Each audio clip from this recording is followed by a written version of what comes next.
Mm. Poetry has the power to capture and communicate a message like no other form of art. A poem can speak uh, many important issues that all uh, human beings care about. It's like love, loss, inspiration, and much more. And a poet may be described as a creator who composes poems, oral or written, or maybe may also perform their art to an audience.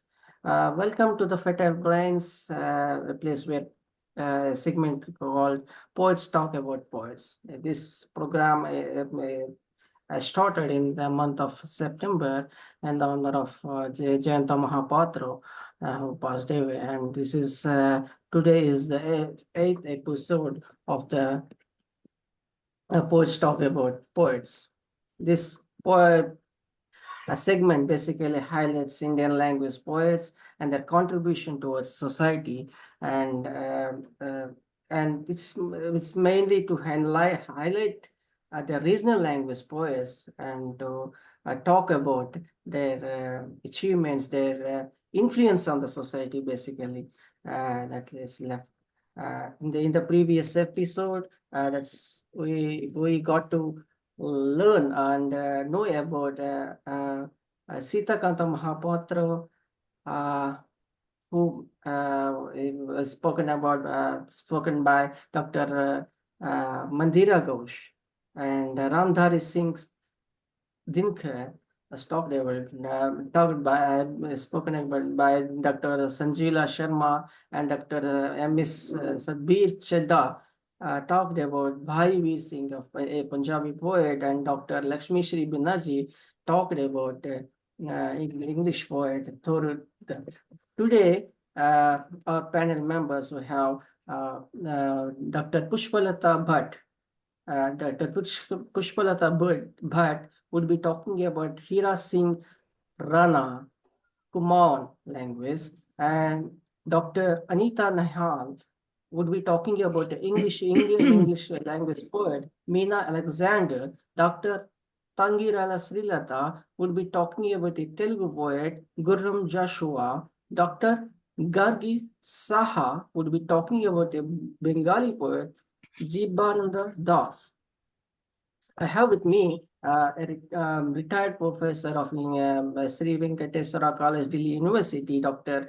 Rupali Sarkar Gaur, who would be acting as moderator of the show, and she would be talking, saying few words before proceeding further with the program. I would request Dr. Rupali Sarkar Gaur to say a few words in this bit of beginning. Yeah. Good evening, all of you. Good evening. Good evening. Gargi is there. Okay. Good evening, dear poets who are also friends. And it's such a great honor and such a pleasure that you are here. And I know that some of you were given very short notices, but it shows your commitment to literature. That it doesn't matter how much time that you are given to prepare, because you have taught many years, you have taught literature many years, you're deeply into it, you're writing every day. And so we often seem we are taking you for granted, but this is a very special program.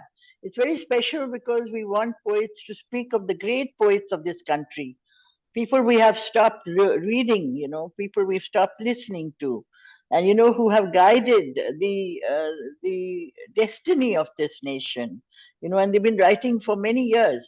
And so we have, we're very, very lucky to have you, very fortunate to have you all here. And thank you, Prasanna, for providing this forum, because without you, I would not be able to, perhaps do this thing that really gives me also so much pleasure. So we start with Dr. Pushpalata Bhatt. I'm also, I don't want to sound biased, but I'm also very, very pleased that I have two very dear colleagues here today who taught with me. They were, they're younger than me. They taught with me in Sri Venkateswara College, and they've gone ahead to do many things. And I feel very proud when in the morning sometimes I get to listening to Pushplata, and I read what Anita is doing. And now that I have met you, SreeLatha, I'll be also keeping in touch with you. And so, born in Thank you very Devbhumi, much. Uttarakhand. Born in Devbhumi, Uttarakhand, Dr. Pushpalata Bhatt is a poet, performer, published author, and former professor of Hindi, Department Sri Venkateswara College, Delhi University. An erudite scholar and a prolific poet, her poems deeply resonate the lives of the people of the hills. And as a veteran spouse, her heart fills with patriotic flavor. Author of many published books in Hindi and Kumaon, and the recipient of many literary awards, Dr. Pushpalata Bhatt is an award-winning social worker. Thank you so much, Pushpalata, for being here. Tonight, she will speak on the renowned poet and lyricist from Kumaon, Sri Hira Singh Rana. So we welcome you here to introduce us to Sri Hira Singh Rana. Thank you so much. Can I start? Yes. Dear Rupali, dear Prasanna Kumar, respected poet and listener friends, नमस्कार। आज मैं बात कर रही हूँ उत्तराखंड के लोक गायक और लोक कवि हीरा सिंह राणा जी के विषय में। Friend, today I will talk about folk poets and singer Shri Heera Singh Rana ji from Uttarakhand.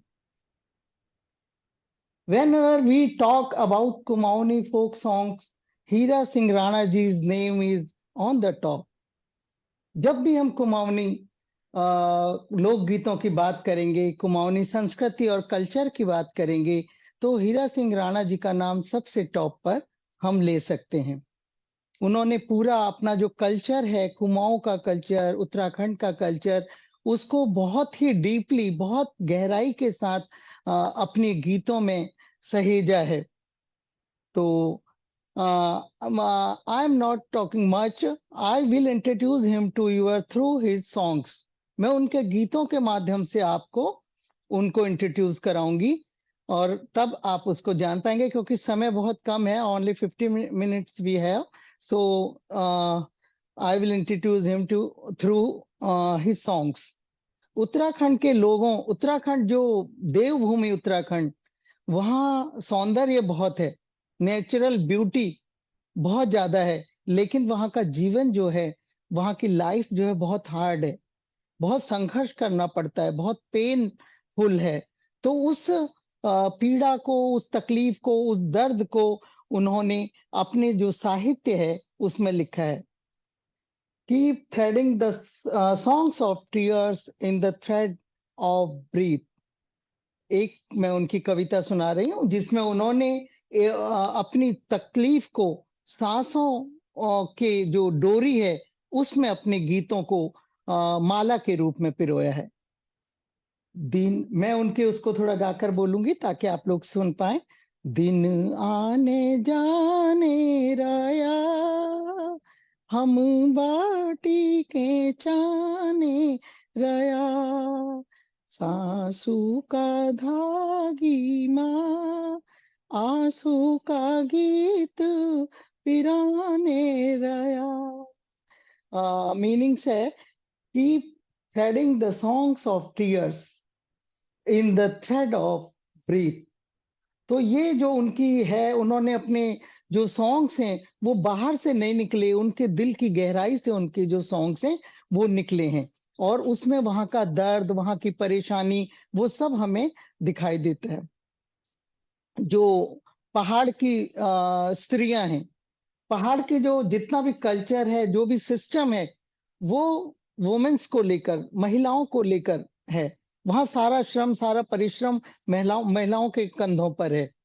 तो heavy loads in the head, hard work, half fed food, बहुत कम खाना, खाना पूरा नहीं पड़ता, मेहनत बहुत ज्यादा है, और तकलीफें सारी उनको हैं। सुबह दिन निकलने से लेकर रात सूरज के ढलने तक उनका परिश्रम, उनका श्रम चलता रहता है। तो उसमें मैं आपको उनके उसके बताती हूँ एक कविता। मतलब घाम कहते हैं सूर्य को, सूरज को सन, सन। तो सन राइज टू सनसेट, वो उनकी जो तकलीफ है, वो पूरे दिन काम करते रहते हैं। तो उस पर मैं उनकी पंक्तियां बताऊंगी जिसमें कि उन्होंने उनकी तकलीफों को लिखा है। घाम गोयो धारमा, धारमा मतलब चोटी पे, हिल ऑफ द माउंटेन। घाम गोयो धारमा, व्याकुली कतारमा, रुमझुम बिनाई बाजी, जब हरिया सारी माँ, मेरो मन भरिया छो। गाय घसरा छानी माँ, डाल धरी बे कानी माँ, क्वे अपन सासु दगड़ी, मोह मेरे गुछानी माँ। तो मतलब heavy load in the head of womens, hard work and half fed food. पेट भर भोजन नहीं मिलता उनको, सिर पे कभी खाद की डलिया, कभी घास की डलिया लेकर चलती हैं। वो हैवी जो उनके लोड है उनके सर पर हमेशा रहता है, और उस पर पेट भर खाना नहीं। तो ये जो तकलीफें हैं राणा जी ने अपने उसमें बहुत सुंदरता के साथ, बहुत डीपली, बहुत गहराई के साथ लिखी हैं। पर ऐसा नहीं कि वहां के लोग हंसते नहीं, मुस्कुराते नहीं। जो उत्तराखंड की धरती है वो देवभूमि है, ऋषि मुनियों ने वहां पर जन्म लिया है। तो वहां जो एक स्पिरिचुअल स्ट्रेंथ है वो भी बहुत है। उस तकलीफ को लोग सहते हैं, सहन शक्ति बहुत है उनमें, सहते हैं। और सामूहिकता, तो गेट टुगेदर जो उनका है, जो एक सामूहिक उनका वो है, वो उनको हर तकलीफ को सहने की प्रेरणा देता है। The people of Uttarakhand celebrated festival fairs collectively and collect happy moment for yourself. वो अपने लिए जुटा लेते हैं, उस तकलीफ में भी वो अपने लिए खुशियों के पल जुटा लेते हैं, हंसते हैं, मुस्कुराते हैं, मिलकर एक दूसरे के साथ समय बिताते हैं। तो एक दो पंक्तियां मैं उसके लिए भी दे रही हूँ कि जब मेले लगते हैं, फेयर्स में जाती हैं लेडीज, तो वहां वो कितना, क्योंकि साल भर तो कुछ पहनने को मिलता नहीं, जब मेले त्योहारों तीजों में जाने को मिलता है तो वो अपने सारे कपड़े निकाल लेती हैं। गले में गलोबंद का, हाथों में जो पहुंचियां होती हैं वो सब पहन लेती हैं, क्योंकि उनको बहुत कम मिलते हैं इस तरह की चीजें। नाक में नथुली, नथ, तो ये सब जेवर जो हैं वो पहन के चलती हैं। तो मैं बता रही हूँ, और काली घाघरी, लहंगा एंड कुर्ता। तो वो उसको देखिए कितनी सुंदरता से उन्होंने, हीरा सिंह राणा जी ने लिखा है। रंगीली बिंदी घाघरी काय, धोती लाल किनारे वाय, आय हाय हाय रे मी जाता, ओए होए होए रे मी जाता। अब क्या है, एक हाली दातु लिछा, एक इन वन हैंड वो गॉट घास काटने वाली जो दराती है, और एक हाथ में आईना, अपने श्रृंगार को देखती हैं। तो श्रम और सौंदर्य का इतना सुंदर चित्रण मैंने कहीं भी नहीं देखा, हिंदी कविता में भी नहीं दिखा।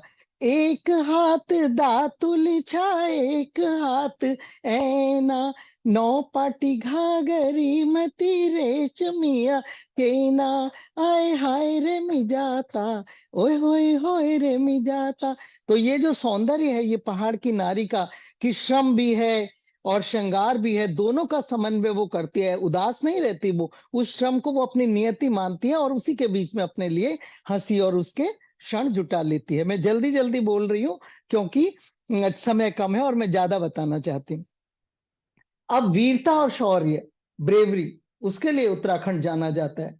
आपने देखा होगा कुमाऊं रेजिमेंट, गढ़वाल रेजिमेंट, हमारी जो आर्मी है वो होती है। आप तो आर्मी बैकग्राउंड से हैं रूपाली जी, यू नो बेटर।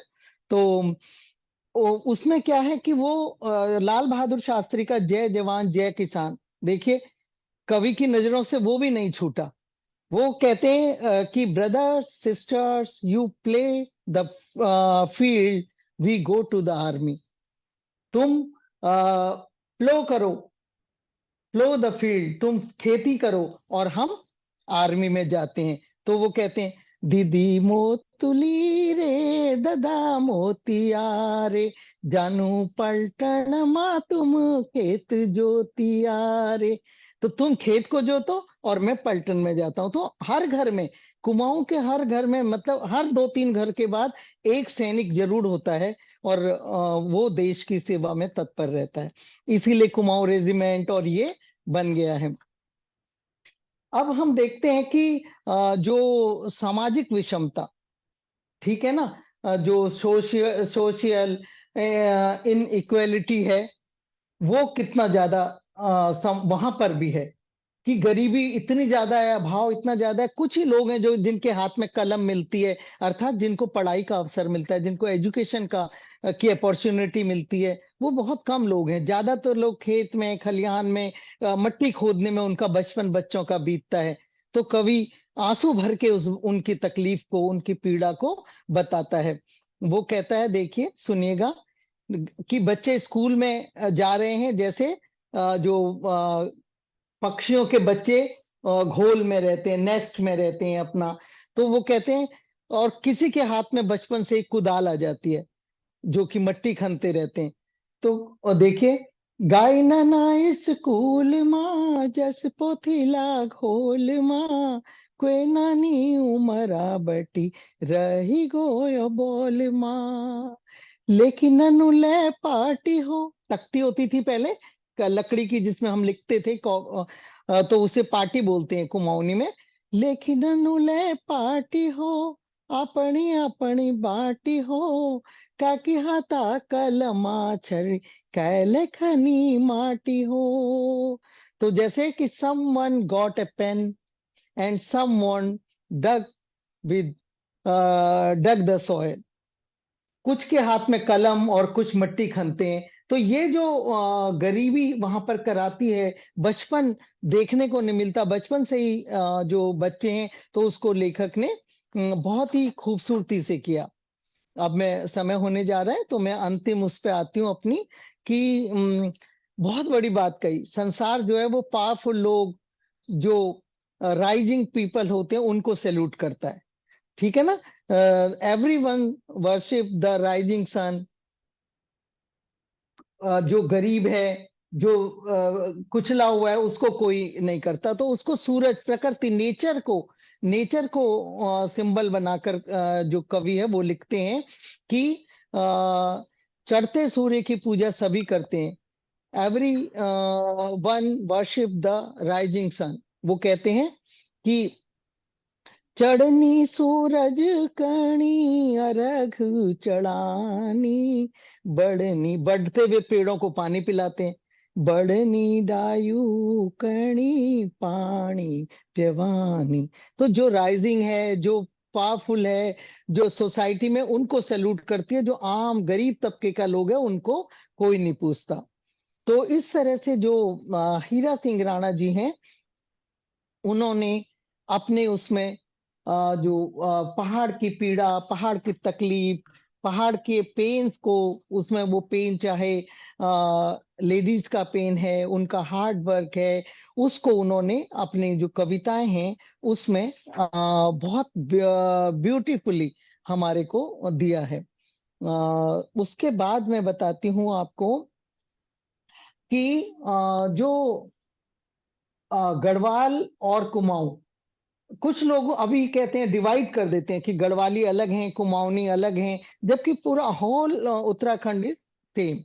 तो उन्होंने उस चीज को भी बहुत बढ़िया तरीके से किया है। उन्होंने the journey of setting sun from Neelkanth Himalaya, Kumaon to Mansarovar via Garhwal, Badrinath, Kedarnath, seems to bind to the entire Uttarakhand in one thread। उन्होंने कोशिश की है कि पूरे उत्तराखंड को एक थ्रेड में, एक उसमें बांधने की कोशिश की है। और उसके लिए उन्होंने एक बहुत अच्छी कविता लिखी है कि संध्या, जो इवनिंग सन, सेटिंग सन है, सेटिंग सन हर जगह पहुंचता है, वो कोई भेदभाव नहीं करता, उसके लिए सब सेम है। तो इसको अंतिम मैं बताने जा रही हूँ, उसमें है, संध्या झूली गे भागवाना, नीलकंठा हिमाला, संध्या झूली गे भागीवाना, धौली गंगा का छाला, हरी हरी द्वार बती नैग नैनी ताला, नैनीताल बती पूजी संध्या गढ़वाला, गंध्या पूजी के भागीवाना, जय बद्री विशाला, बद्री विशाल बती संध्या झूली कांगे, संध्या लुकी कांगे, फिर संध्या लुकी गे भागीवाना, मानसरोवर का ताला। तो कहाँ वो हरिद्वार से चलती है, फिर नैनीताल, गढ़वाल, बद्रीनाथ, केदारनाथ और मानसरोवर के ताल में छुप जाती है। तो पूरे जो एंटायर उत्तराखंड है उसको वो एक थ्रेड में बांध देते हैं, अपनी इस कविता के नेचर को सिंबल बनाकर, कि जिस तरह नेचर सबको एक रखती है तो हमें भी एक रखना चाहिए। तो ये जो हीरा सिंह राणा जी की जो कविता है, ये मैं आपको इससे ज्यादा मैं बोलूंगी नहीं, क्योंकि जब बोलूंगी तो फिर बहुत ज्यादा बोलूंगी। तो I pay my respect to memory of respected Rana ji, thanks to all respected friend and organiser. बस एक शेर के साथ मैं कहना चाहूंगी राणा जी को ट्रिब्यूट देते हुए, हजारों साल नरगिस अपनी बेनूरी पे रोती है, हजारों साल नरगिस अपनी बेनूरी पर रोती है, बड़ी मुश्किल से होता है चमन में दीदावर पैरा। तो ऐसे ही हीरा सिंह राणा पहाड़ के हीरा हैं, जिन्होंने पहाड़ के कल्चर संस्कृति को अपने गीतों से विश्व में फैलाया है। नमस्कार, थैंक्स।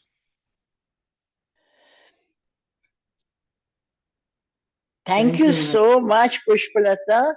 डॉक्टर पुष्पलता भट्ट, आपने तो हमें गदगद कर दिया है ना?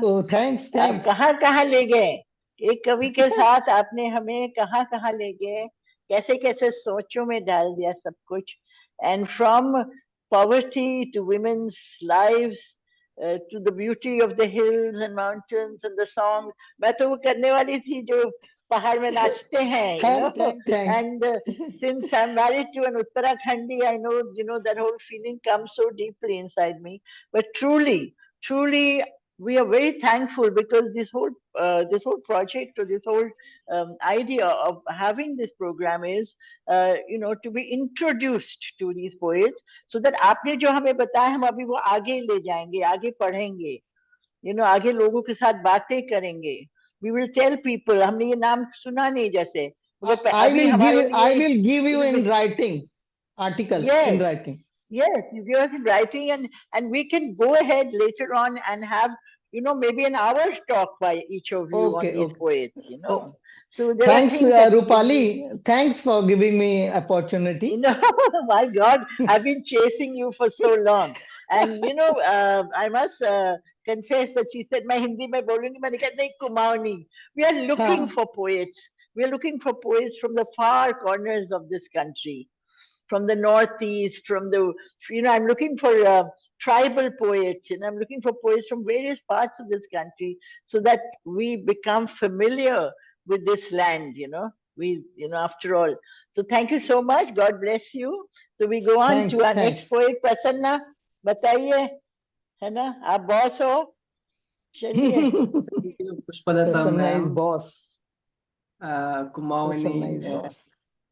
poet, you enthralled with those words. As such an honor having you, ma'am, to talk about Kumaoni Hira Singh Rana ji. Next up, let me take the pleasure of introducing uh, the one. I mean, I already know her, but she would be talking about the English poet, uh, um, Meena Alexander. But that before, let me introduce her, Anita Nahal. And Anita Nahal, PhD, CDP, is a two-time Pushcart Prize nominated Indian American author academic. She was a finalist for Tagore Literary Prize 2023 and for 2022 Cats Poetry Contest and 2021 Women's Artist Contest, the Ekphrastic Review. Anita has one novel, four poetry collections, one of flash fiction, four for children, five edited anthologies published. The book of poetry Was Wrong with a Scully Woman. Kersey Books 2021 was nominated by Cyril Debbie Dean, celebrated Guyanese Indian Canadian Ottawa Poet Laureate Emeritus and novelist as a Best Poetry Book 2021 for Ars Notaria. It has also been prescribed as a mandatory reading in an elective course on multicultural society at Utrecht University, the Netherlands. Her first novel, Drenched Thoughts, a poetry prose collaborative genre novel, was released in 2023 and has also been prescribed in the same course and university. Anita teaches at the University of District of Columbia, Washington, D.C. More on her you could find on www.anitanahal.com. Now she would be talking about, yes, Meena Alexander. As request Dr. Anita Nahal to was about her. Did you? Yes, ma'am. Thank you so much for that very kind introduction. Dr. Pushplata, you are my colleague and friend. Like Rupali, that's a hard act to follow. I cannot sing at all. Kudos to you for singing and giving us the flavor of the poet. So that was really wonderful. All right, so I'm going to speak on Meena Alexander. I'm sorry, I'm hearing an echo. Someone's mic is on. So I don't know. Okay, I think now it's off. So I'm going to speak on Meena Alexander. I'm going to provide some basic information just to place her in context. She was a poet and a writer. She was born in 1955 in Allahabad to Syrian Christian parents from Kerala. And she spent her childhood years in these two places. When she was 5 years old, her family moved to Khartoum, the capital of Sudan. After completing her bachelor's and master's, she moved to England to do her PhD, which she completed at the very young age of 22 from the University of Nottingham. And in fact, she had also completed her high school very early at 13 years of age. Meena Alexander taught for a few years in Delhi and Hyderabad before moving to New York City after her marriage to visiting American historian David Levy-Lead in 1979. She was quite a polyglot. She spoke Malayalam, Hindi, French, Sudanese, Arabic, and English. But she wrote once in some article that she thought in American English. She passed in New York City in 2018 at the age of 67. So I've kind of just set the stage to provide a visual matrix of the influences of spatial, religious, linguistic, familial, and ancestral elements in her writings, to which Ranjit Hoskotke, the Sahitya Academy Award winner, also a writer, said that her language drew so much on English as it did in Hindi and Malayalam. And you see those words, different words from different languages, even Spanish, seeped in her English poetry. He also said that he has always heard in her poems patterns of breath that seem to come from sources in the gigantic India, where he spent part of his childhood and where she spent part of her childhood and from her ancestral Malabar. So all these are influences that impacted her. I'm going to focus on 3 points as I see them in her writings. The first is the eclecticness of thematic choices. Poetry, as we know, and as Kumar Prasanna said in his introduction, like other writings, delivers a message for readers to imbibe, to decode, to interpret, if it's the wish of the writer. Sometimes is not even intended. And messages can be direct or couched in linguistic semantics, or surrealist writing, realist, extrasensory, imaginative literation, and almost providing what I would call a synesthetic experience where one sense feels, can taste color or feel the color on their skin and so forth. So as far as, and all these experiences can be woven into one thematic experience, but not so in Meena Alexander's poetry. There is an eclecticness. She writes of so many different themes. And in that sense, her writing is very political, though all writing, as Sonia Sanchez, the famous American writer, said, is political, because writers have this burning desire to express about something, and they either might maintain the status quo or they might say something's wrong, let's change it for the better. And I know as a poet myself that in the act of writing or putting it out there for others to read, there is that premial desire to express, yet somewhere also a desire or a hope that it would have a positive impact on either a people, a community, or on a country's thinking to bring about some change. And that is what we find in Meena Alexander's poetry as well. She has woven into her poetry her Indian, her African, her diasporic experiences. She pulls them into her different themes. So she touches upon racism, for example, or feminism, class. She talks about class and a lot of other isms, and the injustices that permeate our society are woven into her poems. In that sense, I find her poetry heterogeneous and very inspirational and universal.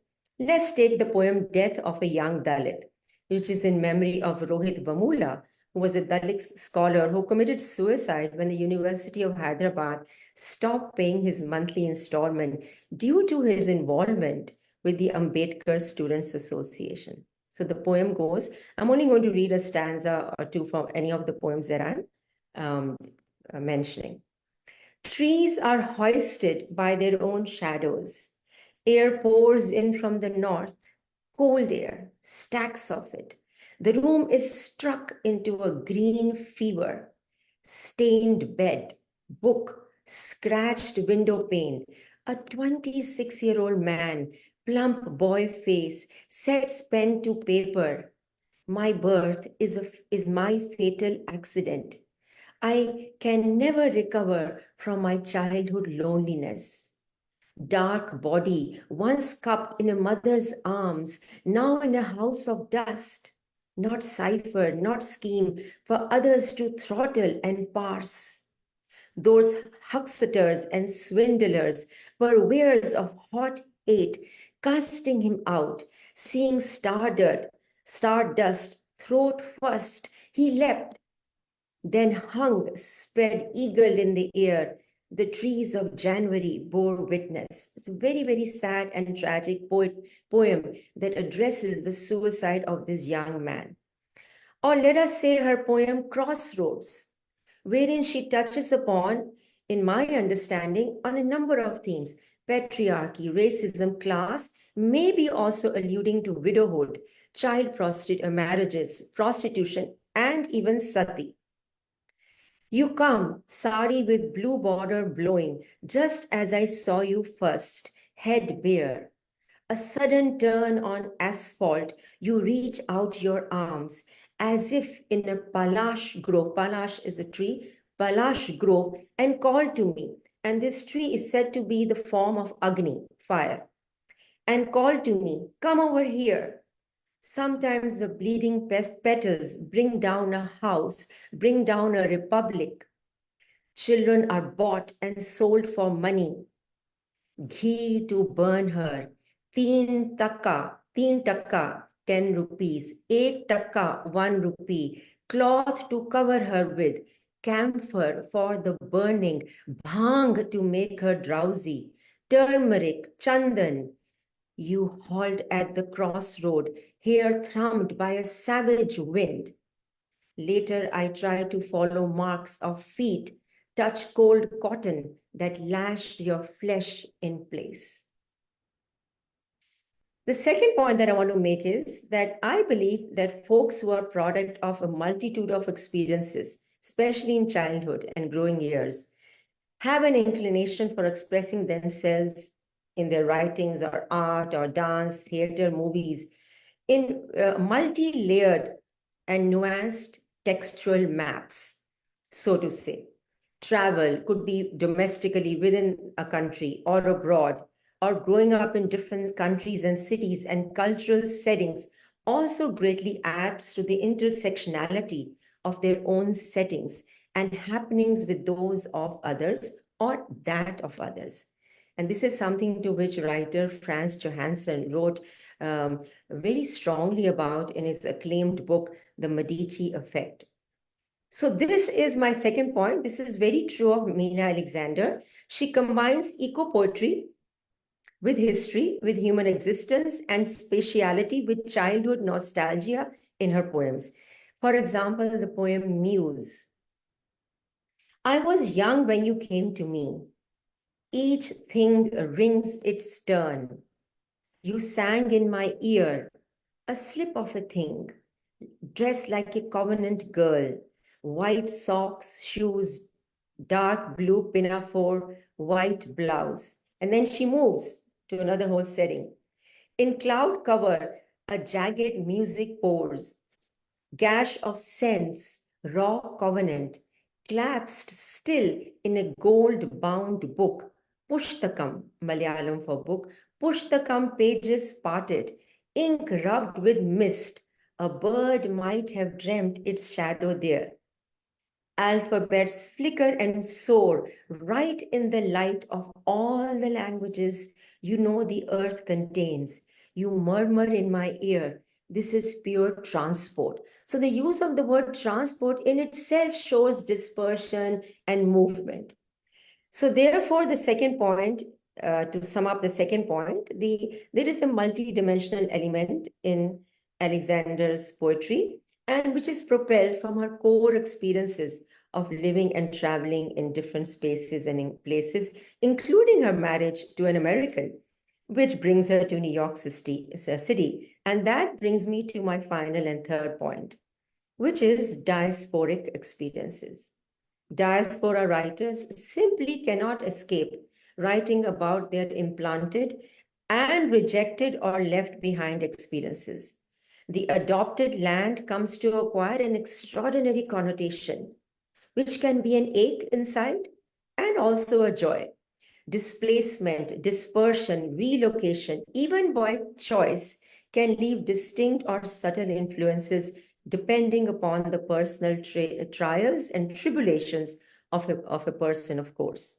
As an historian, I'm basically a historian, I tend to comprehend the push and pull factors of people who immigrate to try to find out, so to say, the reason d'être, the French word, the reason to be of their movement and their being within that movement, the past, present, and future.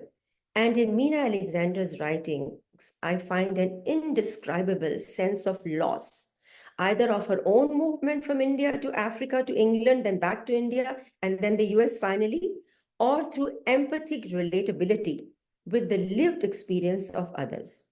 So, for example, in the poem Central Park Carousel, this is a very, distinct and old landmark in Central Park in New York City, the Carousel.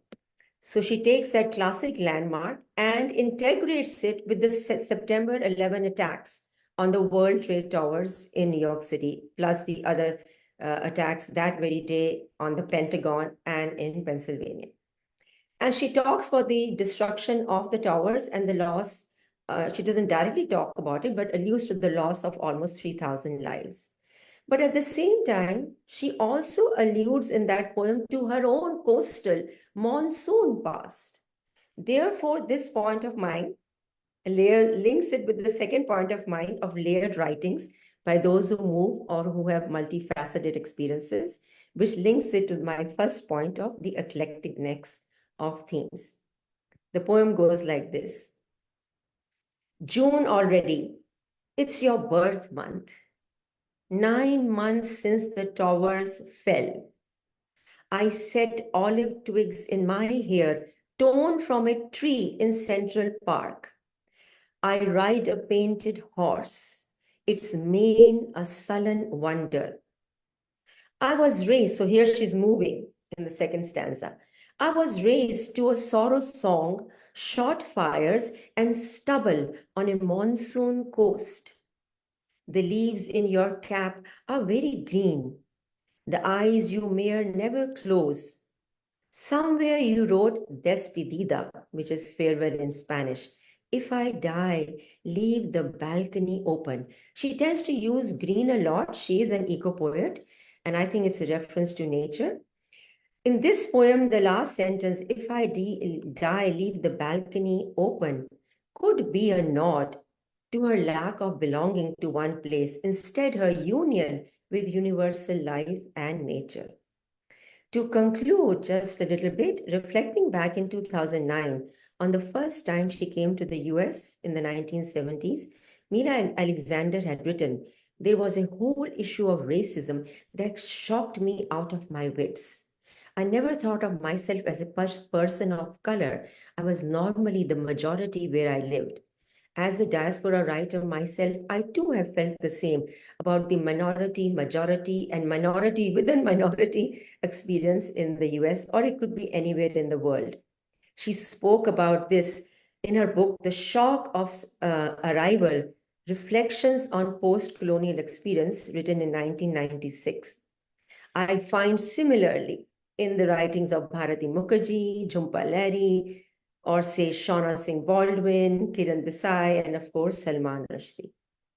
So to conclude, Meena Alexander is a well-recognized Indian diaspora American writer who enthralls readers with her complex, manifold poetry and writings, and truly moved between lands and humans, and ecological life and lived experiences to create a very enriching, creative milieu for us to savor. Thank you so much.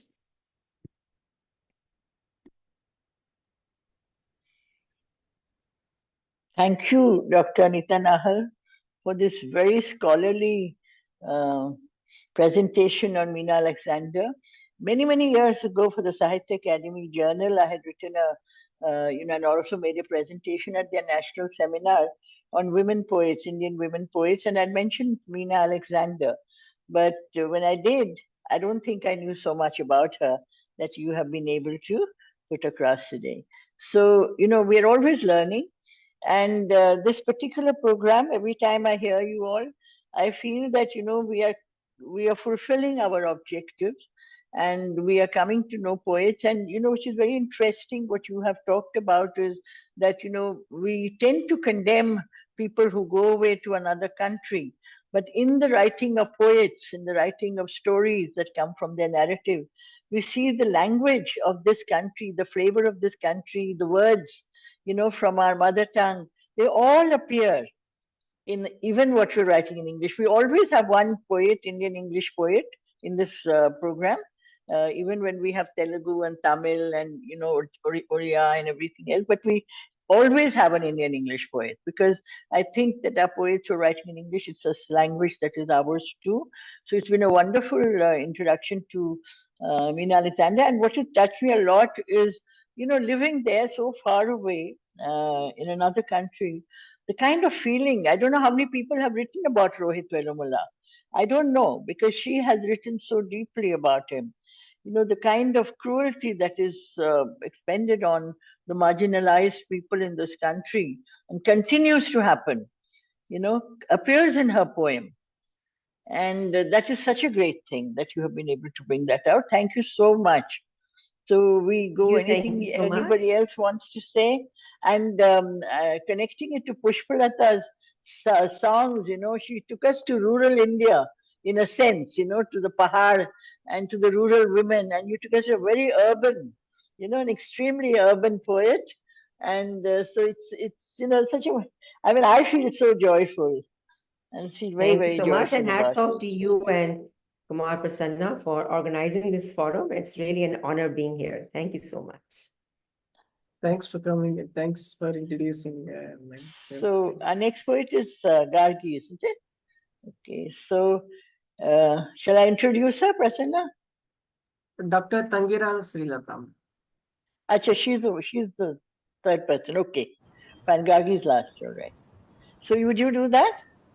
Would you introduce her? Yeah, it's your turn, ma'am. Your turn. Huh? It's your turn. Your turn. Yeah. Okay, I'm just trying to see, do I have her biodata with me? Okay, so we have Dr. Tangirala SreeLatha, Professor of English from India, has been an educator for 28 years, an experienced language and soft skill trainer. She's instrumental in placing nearly 5,000 students in various IT and core companies.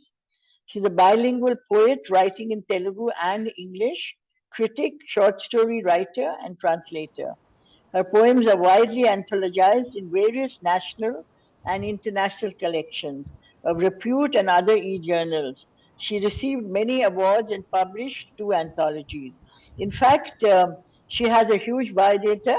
We are saving time, SreeLatha, by reading less about you and more about your poet. So she will be speaking about Gurram Jashuva. Is that how you pronounce it? Yeah, Jashuva. Joshua. He's a legendary figure in the Telugu literary world. With his immense wisdom and through the struggle he faced due to the caste-based discrimination, Joshua wrote his poetry with a universal approach. So we welcome you here today to tell us about this great poet. My pleasure and honor being here. And first of all, I congratulate and appreciate the presentations of the poets, Pushpalata ma'am and Anita ma'am.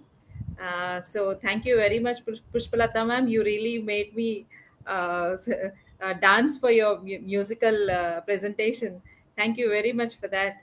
And now, to speak about the poet, this poet is Padma Bhushan Gurram Joshua. He was born in September 28th, 1895, and he lived till 1971, July 24th. He was a legendary Telugu poet born in Vinukonda, Guntur district in the undivided state of Andhra Pradesh.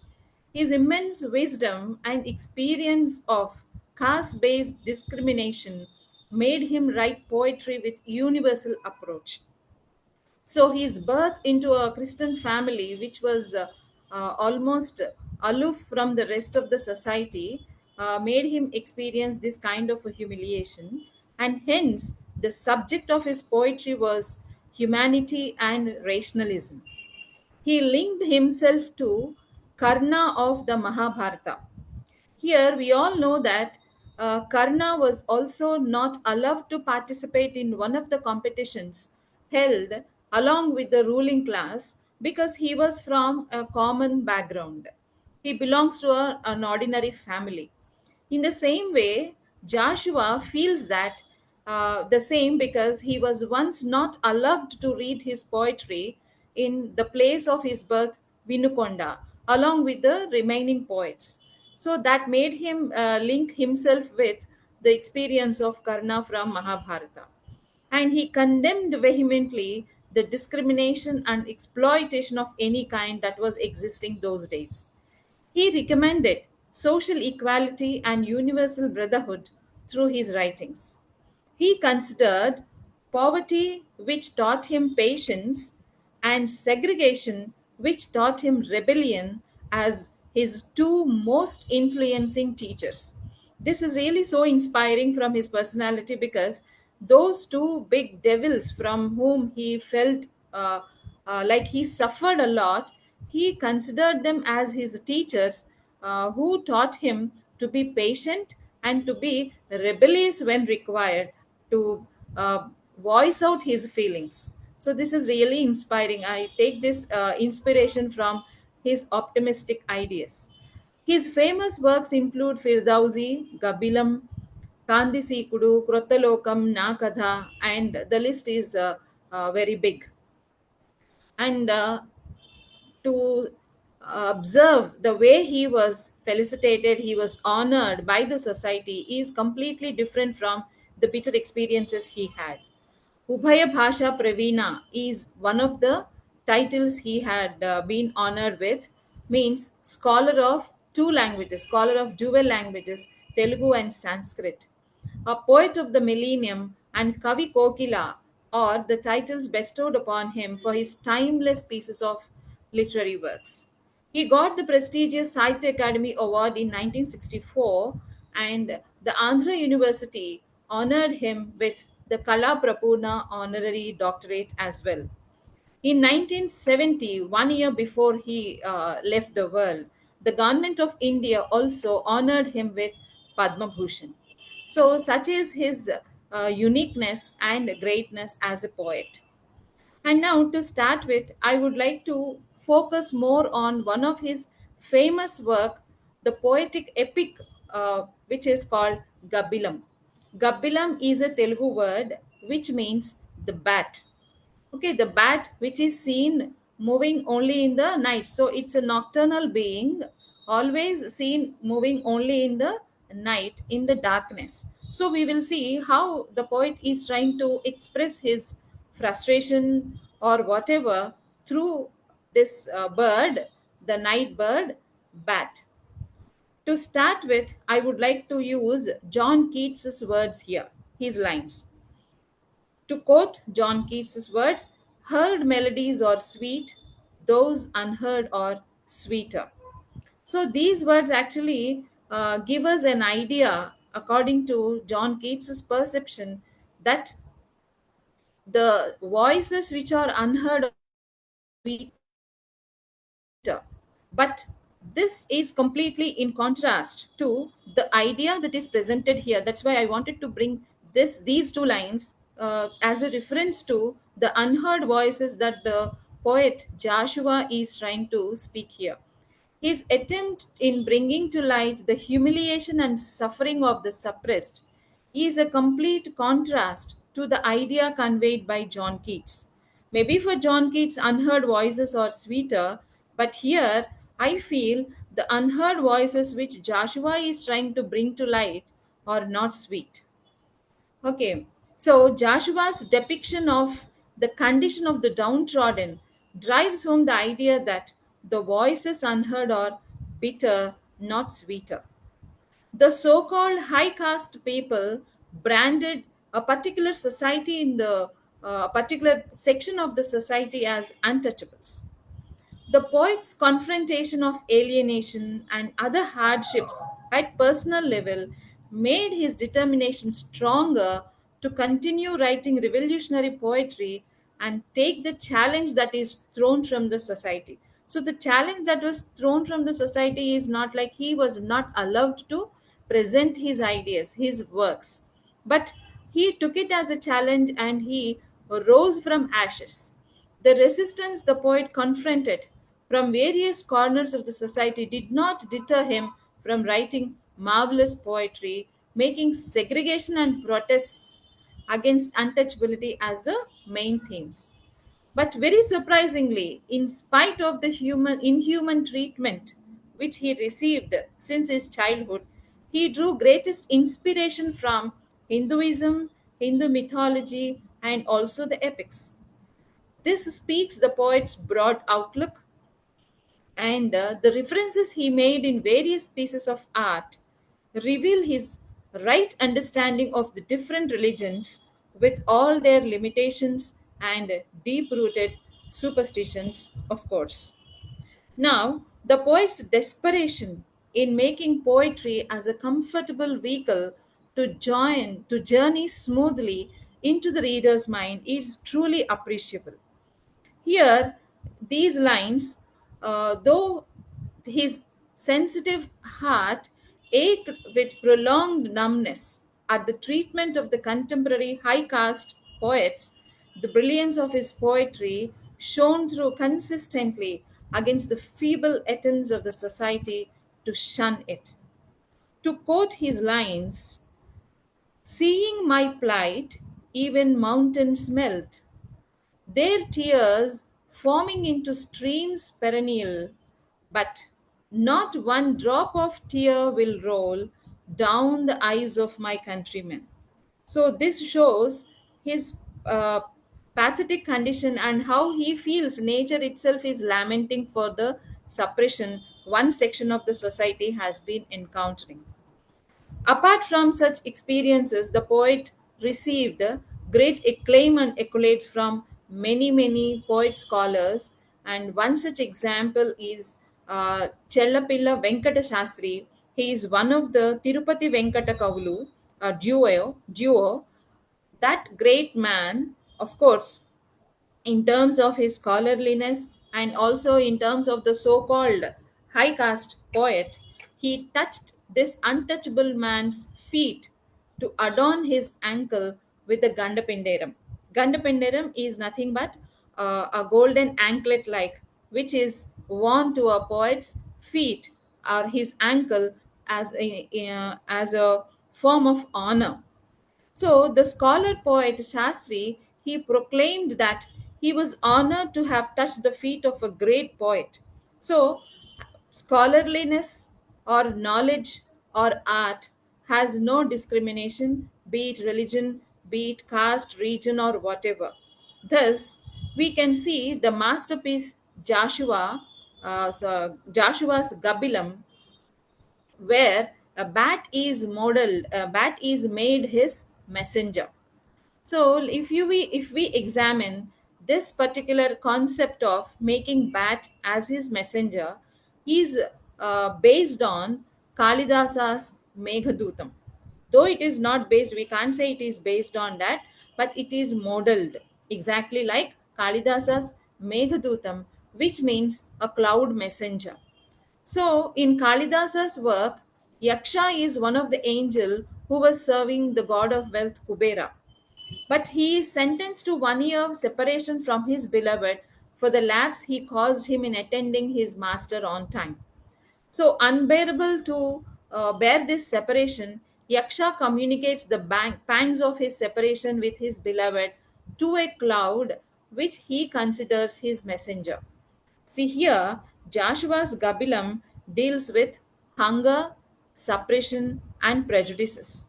The hero means the main character is a cobbler aimed by the arrows of the demon duo, that is poverty and social ostracism, for no fault of his. See, it is not his fault to be born in that particular section of the society. So, Joshua's scholarliness is observed by making this bat as a messenger. Actually, bat is considered a bad omen also.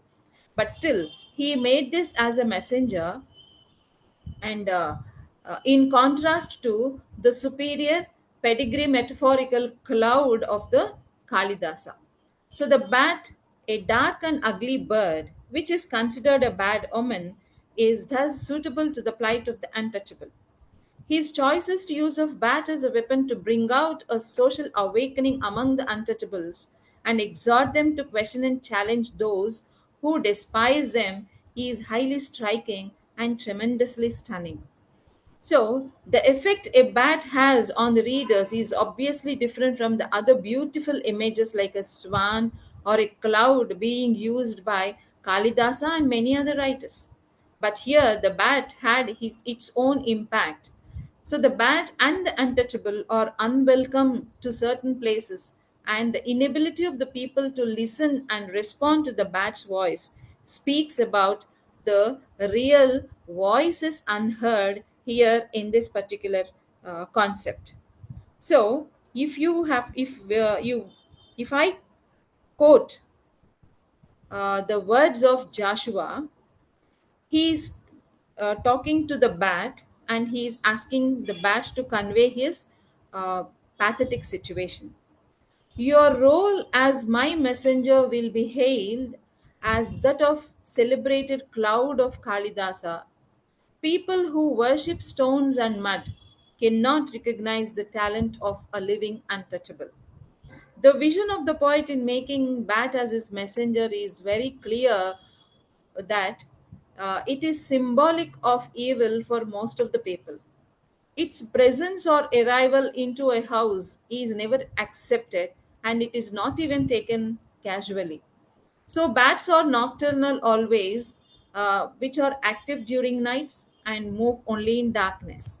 So this darkness, symbolic of all unhappiness, evil, and ignorance, is well matched with the idea being conveyed by the poet. Bats are always seen but not heard exactly like that of the untouchables. Means we see many people who are considered untouchables, but there is no one to hear to their voice.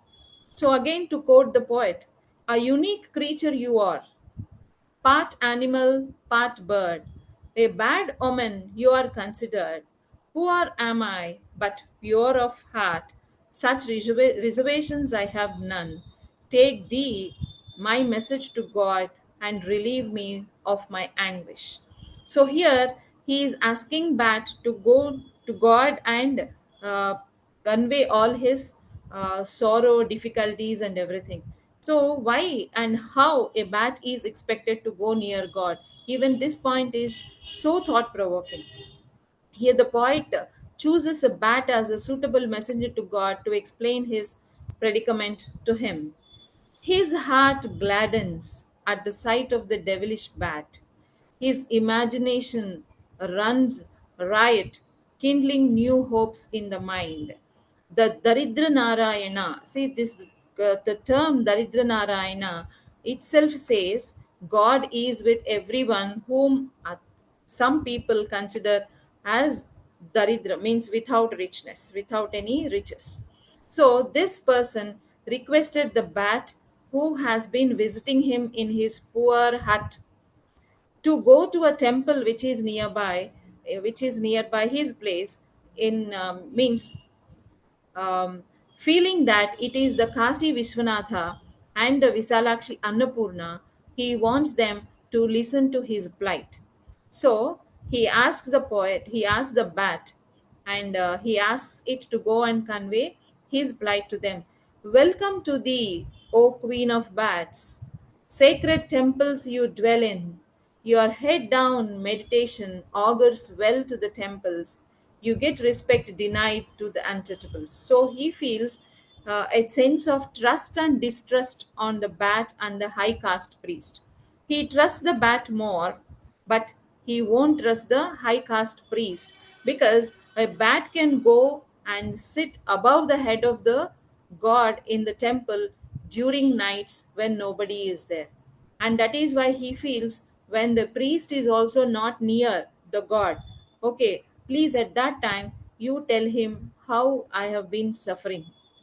When you are hanging upside down in the temple, quite close will you be to Shiva's ear. Narrate the story of my suffering to God, making sure that no priest is around. So even these words show that he has a lot of distrust on the high caste people in those days. In another poem, he warns the bat, means in another uh, poem in the same book, he warns the bat, beware, you can be banished from the temple if they know you visited this untouchable. So this shows how severe was this practice of untouchability was in those days. He even fears that if the priest comes to know that this bat visited his poor hut, even the bat might be expelled from the temple. So, uh, Joshua can be ranked along the rare class of poets with a clear message of social justice, a humanist who rebelled against injustice, inequality, and exploitation. The deep rooted anguish and pain fired from the imagination to write Gabilam on the dehumanizing caste system that was prevailing in those days. The demon of poverty thrives sucking this poor man's blood. The four headed cobra of Hinduism frowns at this very sight. Means he is directly attacking certain ill practices that were there in those days in Hinduism, and also the rigid caste system that was there that was very strictly observed in those days. He batters the gates of heaven and challenges God, asking, why is he allowing such inhuman discriminations to happen? Selfish religious bigots silence me, declaring my misery the result of my own sins of previous birth. Ask your God to explain what this reincarnation is and why it bears a grudge against me. So he is even asking, directly questioning God. His final attack on God could be observed in his thundering questions. Why does Shiva do his non stop breathless dance? Why not come down and my sorrow glance? Means such is the pain people were uh, experiencing those days. So these lines directly question God as to how he could engage himself in such a pleasure of dancing and entertaining himself without counting on the misery in which untouchables like him had been living. The lines that are now being quoted point out the injustice done to untouchables by God Himself. The God claims that whenever justice is endangered, He will take a new birth to protect it. Why did He do what? Sorry, what did He do to me in His previous incarnations? So directly he is questioning God. See, you have been taking so many forms, so many incarnations, coming down to establish justice. But what is happening to the plight of the untouchables? So thus, Joshua directly mocks against God, and he observed that instead of taking a new incarnation and setting right the injustice of untouchability, why is he dancing there and engaging himself in various other acts? So he throws another challenge by saying, show me a place on earth where the strikingly rich got their wealth without the sacrifice and suffering of the poor. There I will go and live. And he even warns the people around him. My ears hear the woes of all workers.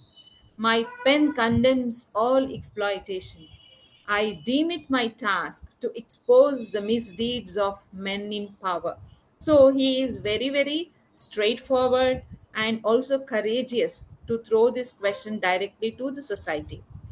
So the poet's reference to the bird as a sage bird rightly suits the context, as sages generally prefer high and lonely places to meditate upon. In the same manner, this bird, bat, goes to some remote places in the temple, and in its upside down posture, it starts its meditation. And thus he feels, in that manner at least, the bird is close to God. You dwell in high places, meditating upside down through the day to attain a sagely status. Grateful am I for your endeavors to console the wretched of the earth like me. So he expresses his gratitude to the bird in the means of a sarcastic blow to the society. So it's possible only to a poet like Joshua, who tried to mend the degraded society with his poetry. And Ma'am, finally, the ma'am, poet, yes, sir? yes, Yeah, very soon, time very is soon. Yeah, very soon. time is up. Yeah, I'm concluding. uh, so finally the poet voices the helpless condition of the untouchables, their life and their future in the lines quoted below, which draw the sympathies of the readers to the maximum. The hero of the poem decides to remain himself a bachelor so as not to pass this curse to his offspring. See, that's the pity. When I am myself an outcast, why marry and give birth to another?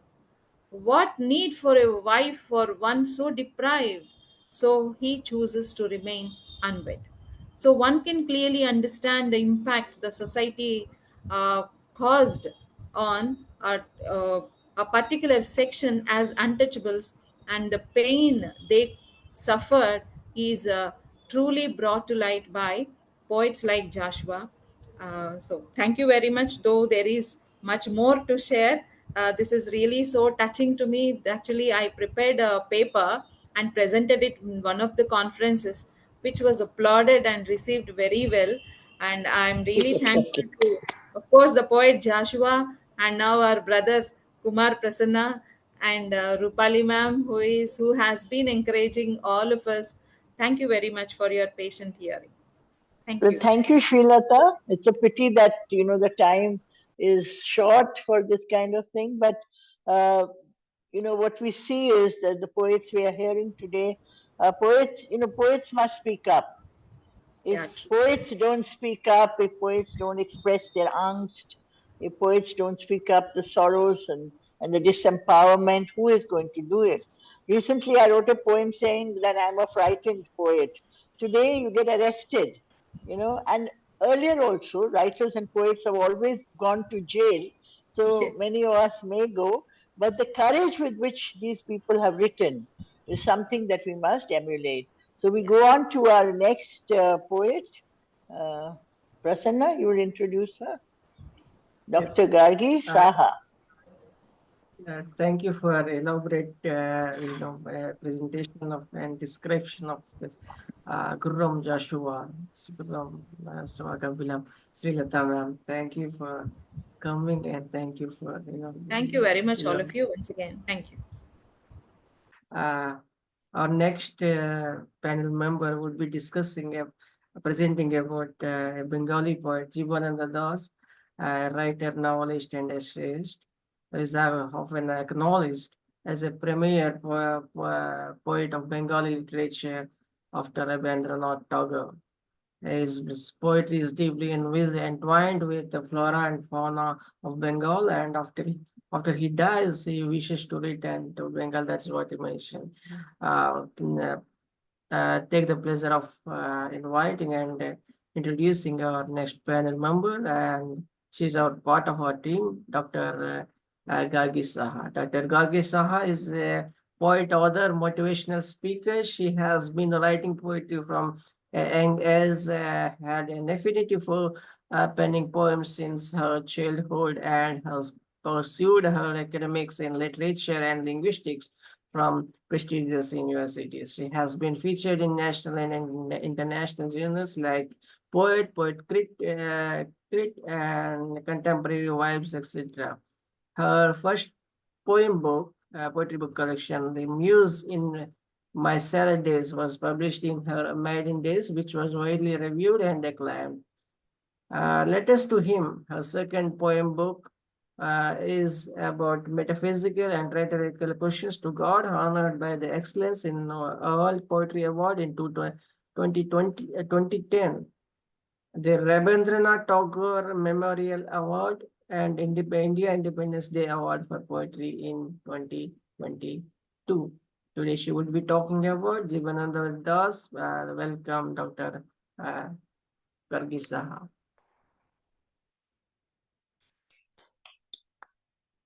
Thank you, Prasanna sir and Rupali ma'am, for giving me this opportunity of speaking about Jibananda Das in this platform. It's an honor and proud privilege to be here.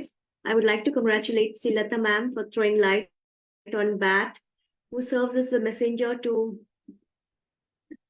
express the sorrows of the downtrodden classes to God, and also to Pushplata ma'am for the music and the dance across India, and also to Anita ma'am for throwing light on Alexander's poetry.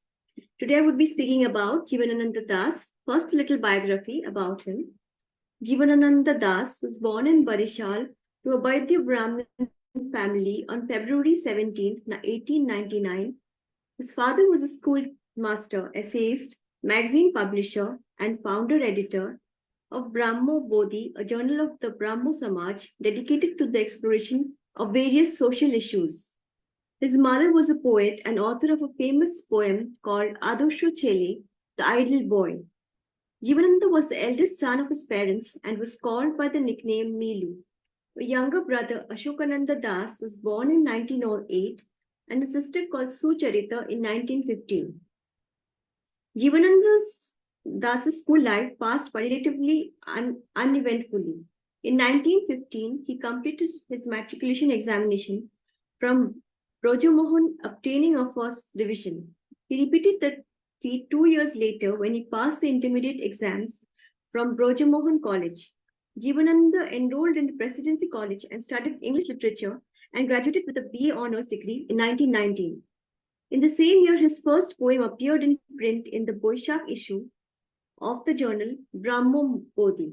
In 1921, he completed his MA degree in English from Calcutta University, obtaining a second class. He also studied law. The following year, he began his teaching career. He joined the English department of Calcutta City College as a tutor. By that time, he had given up his law studies. When Deshbandhu Chitranjan Das died in June 1925, Jibananda wrote a poem called Deshbandhur Proyane on the death of the friend of the nation, which was published in Bongo Bani magazine. This poem was later included in the collection Jhora Palak 1927. Jibanananda's earliest printed prose work, an obituary entitled Kali Mohan Dashi Shraddho Bochore, was also published in 1925 in serialized form in Brahmo Bodhi magazine. These included Kolol, perhaps the most famous literary magazine of the era, Kali Column, Pen and Ink, Pragati, Progress, and others. In 1927, he published Jhora Palak, Fallen Feathers, his first collection of poems. In May 1930, he married Labonno, a girl whose ancestors came from Khulna. In 1931, Labonno gave birth to Manjushri. In 1934, he wrote a series of poems that would form the basis of a collection called Ruposhi Bangla. These poems were not discovered during his lifetime, and Ruposhi Bangla was published in 1957, 3 years after his death. Popularly called Ruposhi Banglar Kobi, Das is the most read poet after Rabindranath Tagore and Kabi Nozrul Islam in Bangladesh, West Bengal. While not particularly well recognized during his lifetime, today Das is acknowledged as one of the greatest poets in Bengali language. Das was a very underrated poet in his time. He wrote profusely, but as he was a recluse and introvert, he did not publish most of his writings during his lifetime. Most of his work were hidden, and only 7 volumes of his poems were published. Das received Rabindranath Memorial Award for Bonolata Sen in 1953, and Shrestha Kavita won the Sahitya Akademi Award in 1955. Das died on 22nd October 1954, 8 days after being hit by a tram car. The witnesses said that though the tram car whistled, he did not stop and got struck. Some deemed the accident as an attempt at suicide. Jibandas conceived a poem and molded it the way most natural for him. When a theme occurred to him, he shaped it with words, metaphor, and imagery that distinguished him from all others. Jibananda Das's poetry is to be felt rather than merely read or heard. Nature is the recurrent theme in his poetry, with repeated emphasis on the elements of environments like trees, birds, flowers, rivers, etc. I'll just read his poem, I Shall Return to This Bengal by Jibanananda Das. I shall return to this Bengal, to the Dhanchari bank, perhaps not as a man, but myna or fishing kite, or dawn crow floating on the mist bosoms to alight, in the shade of this jackfruit tree, in this autumn harvest land, or maybe a duck, a young girl's bells on my red foot, drifting on Kalmi scented waters all the day. For love of Bengal, rivers, fields, crops, I'll come this way, to this sad green shore of Bengal, drenched by Jalangi waves. Perhaps you'll see a glass fly ride the evening breeze, or hear a barn owl call from the silk cotton tree. Little child toss rice greens on the courtyard grass, or a boy on the Rupsha's turgid stream steer a jimji. Was with stone white sail, white egrets swimming through red clouds. To their home in the dark, you'll find me among the crowd. Bengal is the place where the poet wants to be after death. The poet wants to return to Bengal in any form after death. Bengal is his homeland, which he considers to be the most beautiful land. It shows his deep love for the motherland. Now I'll read his Bengali poem, Bonolata Sen, followed by its translation. হাজার বছর দাঁড়িয়ে আমি পথ অতীত এসছি পৃথিবীর পথে সিংহল সমুদ্রের থেকে নিস্তীর অন্ধকারে মলয় সাগরে অনেক ঘুরেছি আমি বিম্বিসার অসুখের ভরসা স্বাগতে জগতে সেখানে ছিলাম আমি আরোধুন অন্ধকারে বিদর্ভ নগরী আমি ক্লান্ত এ প্রাণে এক চাতুরীর জীবনে সমুদ্রে স্বপন আমার দুধ অন্ধ শান্তি দিয়েছিল নতুরের বনলতা সেন চুল তার কবেকার অন্ধকার বিদিশান নিশা মুক্ততা স্রবস্ত এর কারুকাজের এদূরে সমুদ্রের পার হাল ভেঙেছে নাভিক হারা হয়েছে দিশা সবুজ ঘাসে দেশ যখন সে চোখে দেখে দারুচিনির দ্বীপের ভিতর তেমনি দেখেছেন তার অন্ধকারে বলেছেন সে দ্বীপ ইন কোথায় ছিলে পাখির মতন চোখ তুলে নাতুর বনলতা সেন সমস্ত দিনের শেষে শিশির শব্দের মতন সন্ধ্যা আসে আনন্য রোদ্দুরের গন্ধে মুছে ফেল চিল পৃথিবীর সব রং নিভে গেল পাণ্ডুলিপি করে আয়োজন তখন গল্পের তরে জনকী রঙ্গে ঝিলমিল সব পাখি ঘরে এসে সব নদীর পড়ে জীবনের সব লেনদেন থাকে শুধু অন্ধকার মুখে মুখে বসে বার Banalata Sen I'll read the English translation of this. Bonolata Sen. For thousands of years I roamed the paths of this earth, from waters round Sri Lanka in dead of night to seas up to the Malabar coast. Much have I wandered. I was in the agri world of Ashoka and of Bimbisara, on through darkness to the city of Vidarbha. I am a weary heart surrounded by life's sporty ocean. To be she gave me a moment's peace, Bonolata Sen from Natur. Her hair was like an ancient darkling night in Vidisha, her face the craftsmanship of Stravansti, as the helmet when his rudder broken far out the sea adrift. Sees the grass, green land of cinnamon thistle, just so through the darkness I saw her. Said she, have you been so long? She raised her bird's nest like eyes. Bonolata Sen from Natur. At day's end, like hush of dew, comes evening, a hawk wipes the scent of sunlight from its wings. When earth's colors fade and some pale design is sketched, then glimmering fireflies paint in the story. All birds come home, all rivers, all of life task finished. Only darkness remains as I sit, very face to face with Bonolata Sen. Thank you.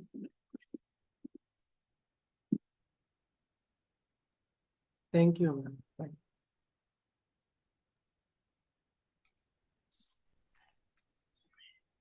Thank you, Dr. Gargi Saha, for this wonderful presentation. And Jibananda Das, his Bonolata Sen is his muse, I think, you know. I think Yes. it's his muse, and it's one of the most celebrated, enacted poem in Bengali literature. And you recited it very beautifully in Bangla, which is what we want to hear. And you know, today we heard Kumaon, we heard Bangla, we had Telugu, and we've listened to English with all those cadences of different languages. And Jibananda Das, I was very fortunate to teach it to the English honors student, but in translation, he was truly in love with his land. You know, to want to be a dragonfly after your death so that you can visit the lakes of of Bengal. You know, you want to be a dragonfly. You want to be a little, plant somewhere. You just want to, and that's his nationalism. You know, when you just so completely immersed. You know, Amar Shonar Bangla. So thank you so much, Gargi. You're our youngest presenter today, and you've done a great job. And Thank you. thank you so much, Prasanna, and all our poets who are our friends. And you return here, please write. The next time, recite one of your poems too. You know, I think we should have that. We should have the poets also conclude with one of their poems, Prasanna. That would be interesting. What do you say? That's good. Hmm? Exactly. Yeah. Exactly. And Thank you so moreover, much. when you're talking about a regional language poet, it try to read in the regional language itself. So, like, when you try uh, Yeah. explaining about a Telugu Bengali poet or something, like read out in a Telugu poem or Bengali poems, like so. That is more to it. So, But that's from true, next you know. time. What is it? I think Pushplata, you know, what is that line? Na? जो वो खून नहीं जो खून में उबाल नहीं है. So you know this हाँ खून है ना? वो बिल्कुल खून नहीं वो पानी है जिस खून में उबाल नहीं जिसमें है ना? स्वदेश से प्यार नहीं प्यार नहीं है. So That thank you brings us so to the much and God bless thank you you. Rupali thank you And Prasanna and keep coming. document. It's such a joy, such a thanks joy. For giving Thanks, me Anita. So much. Anita, Thank you. just opportunity. Everyone loved your spoke so presentation. well. Thanks. Yeah, Gargi, thank Thanks, you, Dr. Anita. everyone. Gargi, SreeLatha. Thank Very you. nice. And we're all Thank you, even Anita. different parts of the world. SreeLatha, you're in Hyderabad? Are you in I'm in Hyderabad? Vijayawada. I'm in Vijayawada, Andhra Pradesh. Okay, Vijayawada, and Gargi is in Varanasi, and Pushpalata in Noida Noida, and Anita in the United States, and me in Meerut, and